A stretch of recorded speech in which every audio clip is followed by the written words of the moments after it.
Hi there, my name's Mark Vincent, author of the Sigil Secret, and welcome to the Chaos Chamber and to the weekly sigil. So this week's sigil is a very important one. It's a sigil to make your sigils work. So let's get into this.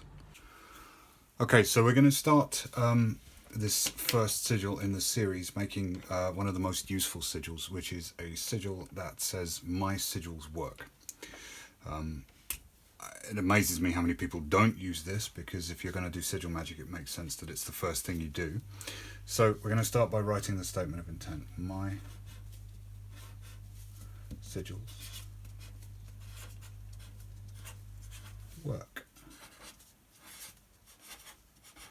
So fairly succinct, fairly simple statement of intent. And then what we're going to do is remove all the vowels. So now I don't include Y as a vowel. You're welcome to if you want, but I'm going to take all of them out. So we end up with M, Y, S, G, L, S, W, R, K. So we've taken that statement and shrunk it down into a string of consonants. And then we take out the duplicates, so we're going to remove that second S, M, Y, S, G, L, W, R, K. So there's only one duplicate in there, so we take out the second S, so we end up with M, Y, S, G, L, W, R, K, like that. And now I'm going to make this into an image. So what I'm going to do is I'm going to move from left to right and add the letters in as I'm going. You don't have to move from left to right, but it's just so you can see what I'm doing. So I'm going to start with the M as the kind of the centerpiece, and I'll kind of tick it off as I'm doing it. I'm going to take this here and do the Y upside down, and the S can come off of here.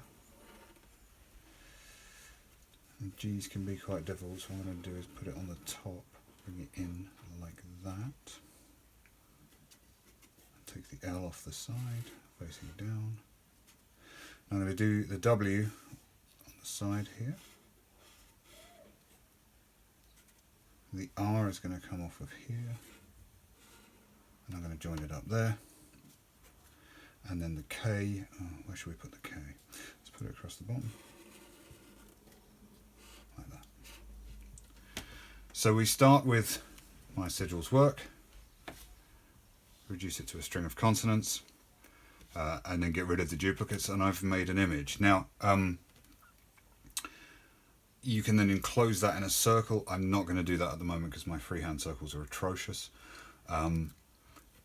But the other thing you can do with it is to then modify it. So for example, I can take, so if that looks a bit too busy to you, you can take, let's sort of take that main column Y there, and I quite like the line across the bottom, but I only want one of those coming off. I like the S, and then that bit up there, but I'm going to lose that bit on the R, so there, and perhaps keep the O at the top, like that sort of circle bit at the top with a bit in the middle. And again, this is purely personal preference. I'm just sort of going on things that I like. So you've got a second kind of modified sigil that looks fairly similar, but is a little bit cleaner. And from there on in, you can go to town with it. The other thing I always like to do with mine is to add little circles and lines on. This is because in planetary magic, the circles and the lines represent the beginning and the end, and to me it just makes it look more magic. It makes it look like it's going to work more, which is what this is all about. So there's your first sigil that you can make. My sigils work. I would generally just enclose this in a circle. And again, you can make several variations of this sort of sigil. What I'm going to do just to show you a variation is I'm going to make the same, from the same string of consonants. I'm going to make it again, but I'm going to do it, I'll work backwards through the letters this time, so you can see. So I'll start with the K, and then the R,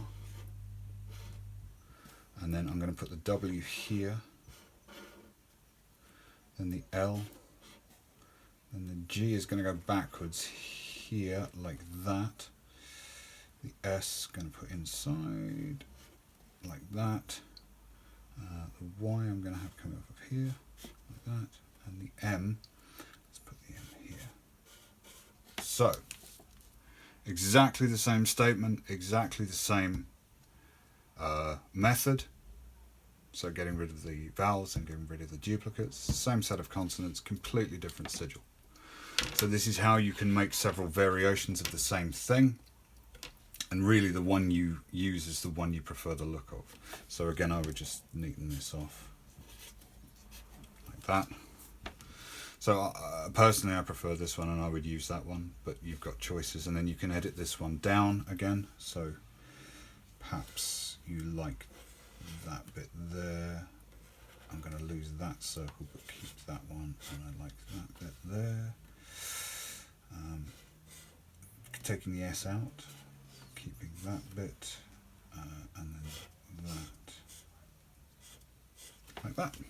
So I think I prefer that second version, so I would keep that. And that is how you make a sigil to make your sigils work. It's the first one you should make. So if you enjoyed that, visit the Chaos Chambers, my website. There's links below. Send me any questions and send me your sigils. And don't forget to like and subscribe. And I'll see you on the next one.